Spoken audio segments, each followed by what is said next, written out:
What have we become? Tight shirts, short shorts, exposing the warmth of our innocence? Disconnected by our families but invested in the media? Changing who we are to fit the molded criteria? There are no words, only text messages full of LOL and those smiley emojis. We scan the world not through our eyes but through the screens on our phones. We let people know we like them through a thumbs up on a photo instead of speaking with our mouths and sharing our thoughts. We let people know we no longer care about their lives not through a conversation but by unfollowing them on our social networks. We strive to look like the runway models and actresses we see on TV. We strive to act like the belligerents that are placed so high above us, therefore we must become them. We are the media. We buy into the drama, the music, and the brand new apps. We provide the luxurious lifestyle so many of us dream of being a part of. We act upon what we see because our TVs show us and our minds tell us it's right. We are teenagers blinded by what technology has become. We have been consumed by what the media has to offer. We lost the innocence we used to be labeled with. Playing outside has become a myth because who would want to go outside when we have the internet? Tattoos, booze, and after-dark parties are the lives of the teenagers now. Dressed up, dolled up, below the legal age, ready to let loose and give into the rage. The teenagers we once knew are no longer a possibility to be relived, because what lies in our future is technology and what the media decides to give. The reason I decided to read the poem off of my phone and not look at the camera even once is because I wanted to show how important it is that teenagers nowadays are just so engrossed into their technology rather than looking up at the person that they're having a conversation with, and how disengaged people can feel just because someone is just looking down instead of looking up even through 3 minutes of a conversation. It makes a difference. So when I think about the teenagers of my generation, I think of race, gender, and education. Those seem to be the three most important elements that come to mind, being that these are the three aspects that they deal with on a day-to-day basis. They deal with males and females in school. They deal with different races in school. As them being friends in school, they all learn different things from each other. So all of our influence isn't just coming from home. They're coming from our surroundings too. But one of the biggest elements that I feel influences these teenagers are gender.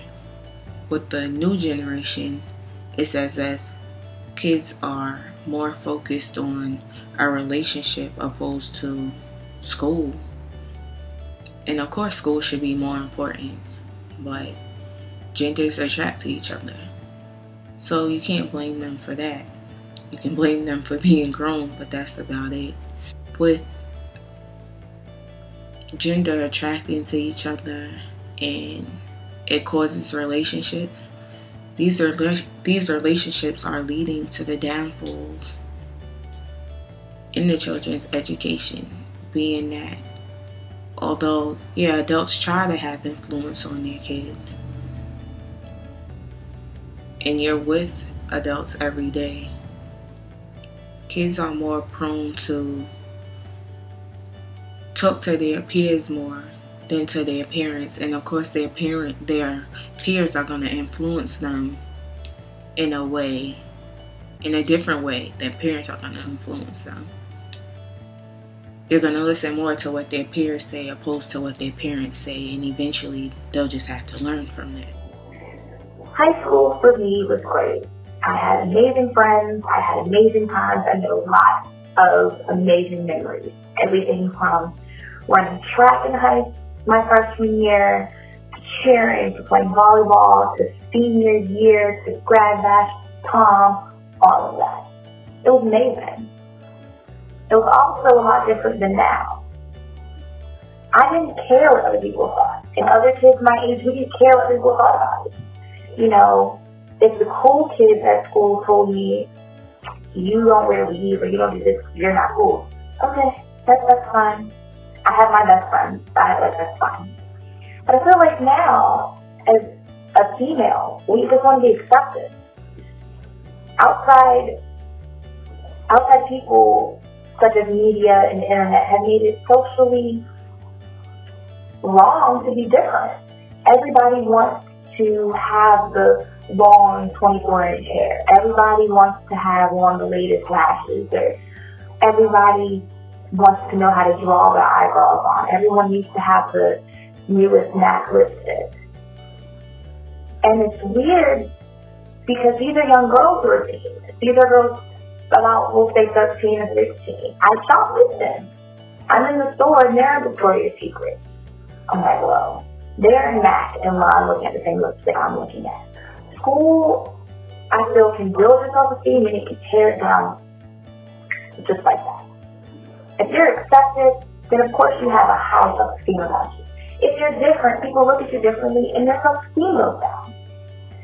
I'm 20 years old, I'm a junior in college, and I feel like I have remained the same person throughout my teen years to now. Of course, as people call it changing, I call it maturing. I feel like I have matured a lot. I don't dress like a lot of girls today. I don't wear really short shorts. I don't wear revealing tops. I don't have 24-inch hair. I don't wear lashes. My eyebrows are mine, and my nails for the most part are mine majority of the year. I don't do all of that because I feel like I don't have to. Young girls now, everybody has long hair, lashes, eyebrows, all of that, and it's crazy because it's all going on at school. Yes, a factor of it can be their home life. Yes, a major factor besides school is media, but where do you talk about media stuff? In school. I can remember watching my favorite reality show Sunday night, and then Monday morning, first thing, did you watch so-and-so last night? And did you see what she had on? Did you see what she was wearing? And it became socially okay to act like that. You know, a lot of girls would say these lines in school, and I'm like, wait, she's still on that show.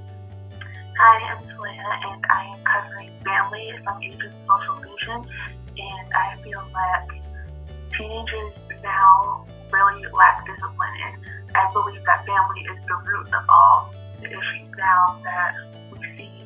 And compared to the teenagers now, compared to back then, their rules and regulations in their family are much more strict than what kids have now today.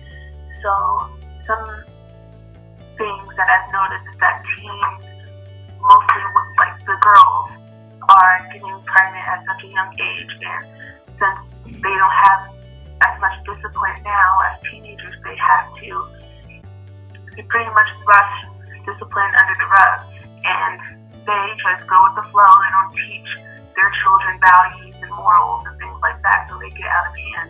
When as the teenagers back then, we didn't really worry too much about it. I believe there was like more of a low percentage of teens who got pregnant. Personally, I see that it started out in high school. I was a freshman, and so many teenage girls were getting pregnant, and I couldn't really understand like why all that was happening. It's just shocking that a lot of girls are thinking so poorly about their future that they have to give it up for a child, and it just doesn't make sense to me, like how you could not think about all the possibilities and all the consequences that you have to face. And that all goes back to family. Our families are the most important agents of socialization. For example, when it comes to discipline, I know that for my mother, there was rules like you better be back at the house before the street lights come on. No drinking, no driving, no smoking. And compared to back then to now, like parents just do not care, or they just are too tired to care, or just they sweep it under a rug, and it doesn't help this generation at all.